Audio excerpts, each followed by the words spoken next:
নমস্কার বন্ধুরা, আশা করি সকলেই ভালো আছেন। সিম্পল স্টিচিং উইথ নিরু চ্যানেলের আরেকটি নতুন ভিডিওতে স্বাগত জানাই। আজকে আমি আপনাদের সঙ্গে শেয়ার করব একটি 6 কলি পেটিকোটের কাটিং এবং সেলাই। আজকে আমি পেটিকোটটি সূত্রের সাহায্যে দেখাবো। আপনারা একটি মাত্র সূত্রের সাহায্যে যে কোনো সাইজের পেটিকোট কাটিং করতে পারবেন। আমি খুব সহজভাবে এবং স্টেপ বাই স্টেপ দেখিয়েছি। আপনারা পুরো ভিডিওটি একটু মনোযোগ দিয়ে দেখুন। আশা করি খুব সহজেই শিখে নিতে পারবেন। আমার চ্যানেলে যদি নতুন হয়ে থাকেন, প্লিজ চ্যানেলটি সাবস্ক্রাইব করে দিয়ে পাশে থাকা বেল আইকনটি প্রেস করে দিন, যাতে আমি নতুন ভিডিও আপলোড করার সাথে সাথে আপনার কাছে নোটিফিকেশন পৌঁছে যায়। যারা ফেসবুক পেজ থেকে দেখছেন, পেজটি ফলো করে আমার সাথে থাকুন।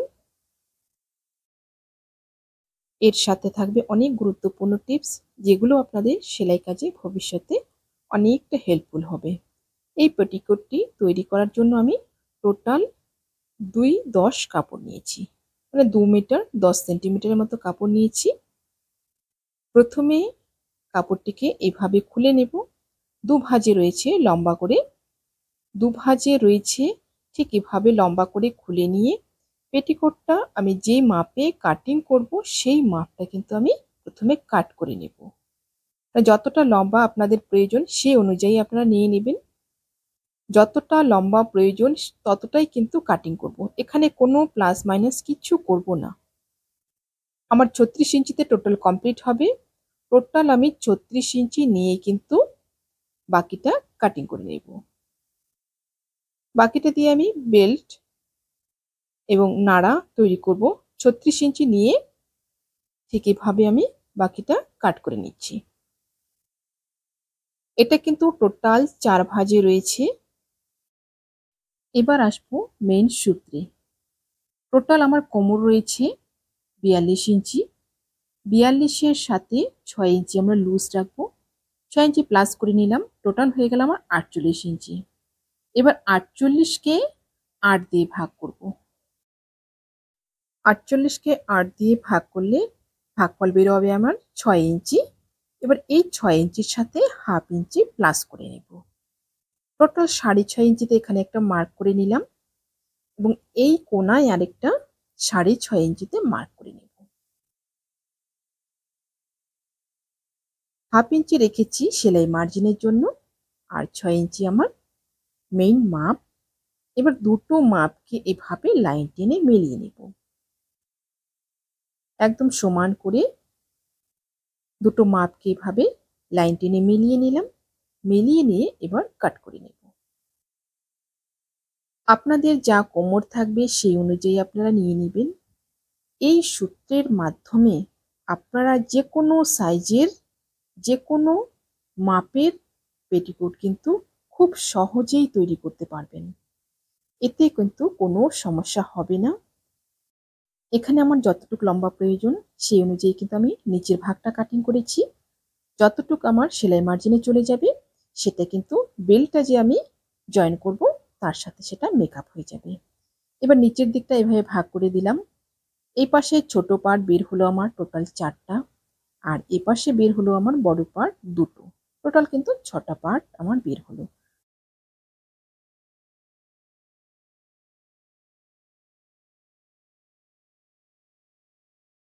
এবার বেলটা কাটিং করে নেব। এই টুকরোটা রেখেছি, এটা থেকে বেলটা বের করব। বেল্টের জন্য 5 ইঞ্চি নিয়ে নিব লম্বাটা। 5 ইঞ্চি নিয়ে একটা লাইন টেনে নিয়ে কাটিং করে নেব। এটা কিন্তু দুভাজে রয়েছে, ঠিক এভাবে লাইন টেনে নিয়ে কাটিং করে নেব। প্রথমে এটা কাটিং করে নিলাম। দুভাজে রয়েছে, এটা আমার যতটা কোমরের জন্য প্রয়োজন ততটা কিন্তু এখানে নেই। 17.5 ইঞ্চি মতো রয়েছে। এখানে এই টুকরোটা থেকে কিন্তু আবার একটু টুকরো নিয়ে নিতে হবে।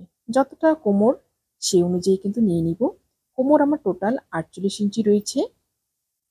যেহেতু এটা দুভাজে রয়েছে, এখানে আমি টোটাল 25 ইঞ্চি নিয়ে নিব, অর্থাৎ টোটাল গোলাইটা 50 ইঞ্চি নিয়ে নিব।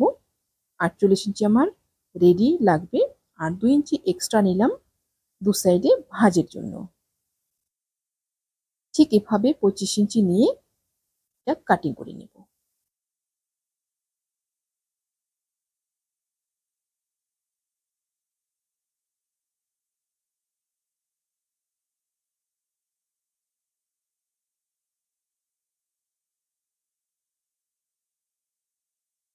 বেলটা আমার রেডি হয়ে গেল। এরপর নিয়ে নিব আরেকটা টুকরো যে রয়েছে, এখান থেকে পেটিকোটের ফিতার জন্য 3 ভাগে ভাগ করে নিলাম। 3 ভাগে ভাগ করে নিয়ে একটা লাইন টেনে কাটিং করে নেব। আপনাদের যদি কোথাও বুঝতে সমস্যা হয়, আপনারা অবশ্যই কমেন্টে জিজ্ঞাসা করবেন। ঠিক এভাবে ফিতার জন্য কাটিং করে নিলাম। সম্পূর্ণ পেটিকোটটি আমার কাটিং কমপ্লিট হয়ে গেল। এবার চলে যাব সেলাইয়ে। সেলাই করার সময় দেখুন মাঝখানে এইরকম একটা বড় পার্ট থাকবে আর দু সাইডে দুটো ছোট পার্ট ঠিক এভাবে জয়েন করব। টোটাল 6টা পার্ট রয়েছে। এইরকম ভাবে দুটো পার্ট জয়েন করব। মাঝখানে একটা বড় পার্ট, দু সাইডে দুটো ছোট পার্ট দিয়ে এরকম ভাবে দুটো পার্ট জয়েন করে নেব। একটা ছোট পার্ট ঠিক এভাবে ওপর দিকে দিয়ে বড় পার্টটা নিচের দিকে রয়েছে, 1/2 ইঞ্চি মার্জিনে সম্পূর্ণটা জয়েন করে নেব। একটা সাইড আমার সুন্দরভাবে জয়েন্ট হয়ে গেল। ঠিক একই রকম ভাবে অপর সাইডটা জয়েন করে নেব। এখানে জয়েন করার সময় একটা জিনিস দেখতে হবে, একটা সাইড সোজা দিক জয়েন করব, আরেকটা সাইড কিন্তু ক্রস দিক জয়েন করব, মানে ছোট পার্টগুলোর। আর বড় পার্ট যেটা রয়েছে সেটা তো দুটোই সাইডেই কিন্তু আমার ক্রস রয়েছে। আর ছোট যে পার্ট দুটো রয়েছে এই দুটো পার্ট একটা সাইডে সোজা দিক জয়েন করব, আর একটা সাইডে কিন্তু ক্রস দিক জয়েন করব। এতে কিন্তু খুব সুন্দর পেটিকোটটা ফিটিং আসবে। 1/2 ইঞ্চি মার্জিনে এভাবে জয়েন করে নিলাম। এই সাইডটাও আপনারা অবশ্যই ডবল সেলাই করে নেবেন। ঠিক এইরকম ভাবে অপর আরেকটি পার্টও কিন্তু রেডি করে নিয়েছি। একটা পার্ট ঠিক এভাবে নিচের দিকটা উল্টো সাইডে রেখেছি, উপরে সোজা সাইডে রেখেছি। পরের আরেকটা পার্টকে কিন্তু এভাবে সোজা দিকটা নিচের দিকে রাখলাম, উল্টো দিকটা উপরের দিকে রাখলাম, মানে দুটো সোজা সাইড মুখোমুখি রাখলাম। এবার একটা সাইড সম্পূর্ণটা জয়েন্ট হয়ে যাবে, আর একটা সাইড কিন্তু কিছুটা অংশ উপরে খোলা রেখে বাকি নিচেরটা জয়েন্ট হবে। প্রথমে যে সাইডটা সম্পূর্ণ জয়েন হবে সেই সাইডটা জয়েন করে নেব।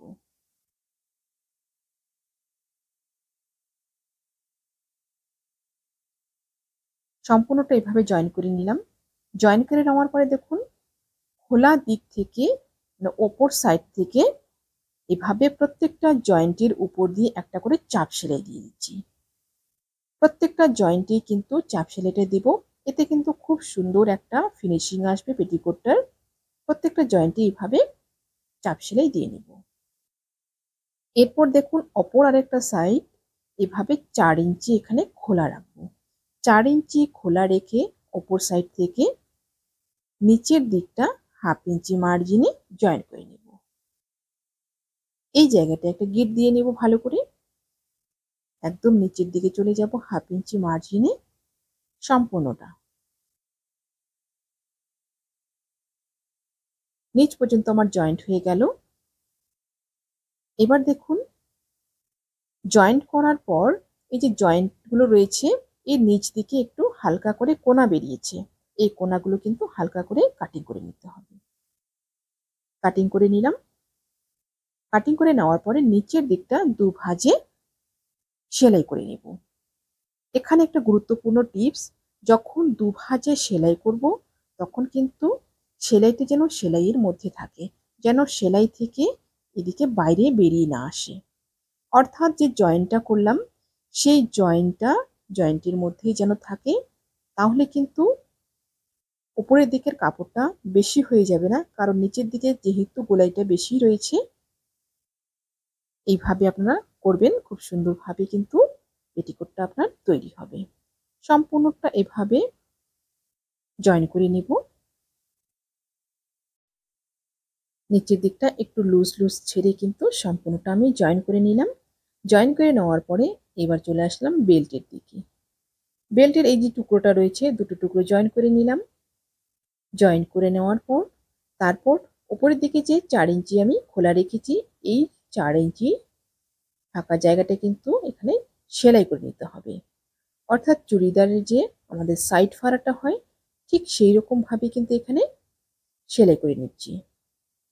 দু ভাঁজ করে নিয়ে নিচ পর্যন্ত নিয়ে আসলাম যতদূর কাটটা রয়েছে, তারপর কিন্তু এভাবে আবার দু ভাঁজ করে নিয়ে ওপর দিকে চলে গেলাম। এবার জয়েন করব বেল্টটা। বেল্টটাকে জয়েন করব ঠিক উল্টো দিক থেকে। সোজা দিকটা নিচের দিকে রয়েছে পেটিকোটের, আর বেল্টটাকে রাখলাম কিন্তু আমি একদম ওপরের দিকে। উল্টো দিকে বেল্টটা রেখে 1/2 ইঞ্চি মার্জিনে সম্পূর্ণটা জয়েন করে নেব। কোমরটা যতটা রয়েছে সম্পূর্ণটা এভাবে জয়েন করে নেব।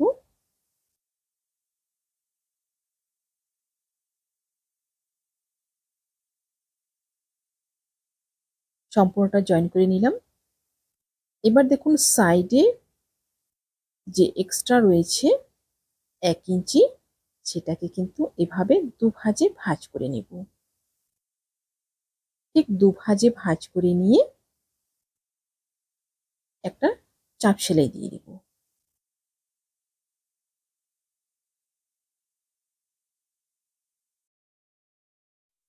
চাপ সেলাইটা দিয়ে নিলাম। এবার করব মেইন জয়েন্টটা। জয়েন্টটা করার সময় এই যে জয়েন্টটা রয়েছে, এই জয়েন্টটা যেন উপরের দিকে থাকে। উপরের দিকে রেখে এবার একদম সবার উপরে 1/2 ইঞ্চি এভাবে ভাঁজ করে নেব। 1/2 ইঞ্চি ভাঁজ করে নিয়ে তারপর কিন্তু যে জয়েন্টটা রয়েছে সেই জয়েন্টের উপরেই কিন্তু সেলাইটা দেব। আর এখানে আরেকটা গুরুত্বপূর্ণ বিষয়, জয়েন্টের উপরে যখন সেলাইটা দেব, নিচের যে সেলাইটা রয়েছে সেটা যেন ঢেকে যায়, সেটা যেন বাইরে বের হয়ে না থাকে, তাহলে কিন্তু ফিনিশিংটা খুব ভালো আসবে। বেল্টের কাপড়টাকে হালকা লুজ লুজ ছেড়ে কিন্তু সম্পূর্ণ সেলাইটা করব। বেল্টের কাপড়টা কিন্তু এখানে টানা যাবে না। বেল্টের কাপড়টা কিন্তু টান দিয়ে ধরলে বেল্টটা ক্রস হয়ে যাবে। আপনারা যারা সেলাই কাজে একদমই নতুন তারা কিন্তু এই জায়গাটা পিন লাগিয়ে নিতে পারেন, এতে কিন্তু আপনাদের কাজটা করতে অনেকটা সুবিধে হবে। সম্পূর্ণটা এভাবে লাস্ট পর্যন্ত সেলাইটা নিয়ে চলে যাব। আপনাদের যদি কোথাও বুঝতে সমস্যা হয় আপনারা অবশ্যই কমেন্টে জিজ্ঞাসা করবেন। ঠিক এভাবে লাস্ট পর্যন্ত সেলাইটা নিয়ে যাওয়ার পর তারপর কিন্তু ওপর থেকে আরেকটা চাপ সেলাই দিয়ে দিচ্ছি ওর সাইড দিয়ে। এতে কিন্তু খুব সুন্দর একটা ফিনিশিং আসবে, সুন্দর একটা কিন্তু লুক দেবে। লাস্ট পর্যন্ত আমার জয়েন্টটা হয়ে গেল। এবার দেখুন খুব সুন্দরভাবে কিন্তু বেল্টটা আমার রেডি হয়ে গেল। পেটিকোটটা আমার সম্পূর্ণ সেলাই কমপ্লিট হয়ে গেল। এবার তৈরি করব পেটিকোটের ফিতাটা। 3টা টুকরো এভাবে কেটে রেখেছি। এই 3টা টুকরোকে কিন্তু প্রথমে জয়েন করে লম্বা করে নেব। ঠিক এভাবে জয়েন করে নিলাম। জয়েন করে নেওয়ার পর তারপর কিন্তু মেইন ভাঁজটা দেব।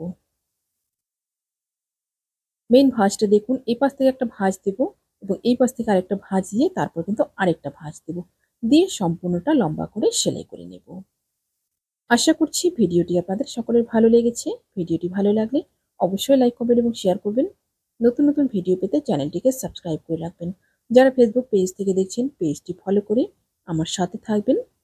যারা পেজ থেকে দেখছেন আপনারা যদি এই ভিডিওটি পরবর্তীতে আরও দেখতে চান তাহলে টাইমলাইনে শেয়ার করে রাখুন। আপনারা যখন পেটিকোট কাটিং করবেন তখন এই ভিডিওটি দেখে দেখে কিন্তু কাটিং করে নিতে পারবেন। সবাই ভালো থাকবেন, সুস্থ থাকবেন। আজকে এই পর্যন্তই। দেখা হচ্ছে পরবর্তী আর একটা নতুন ভিডিওর সাথে।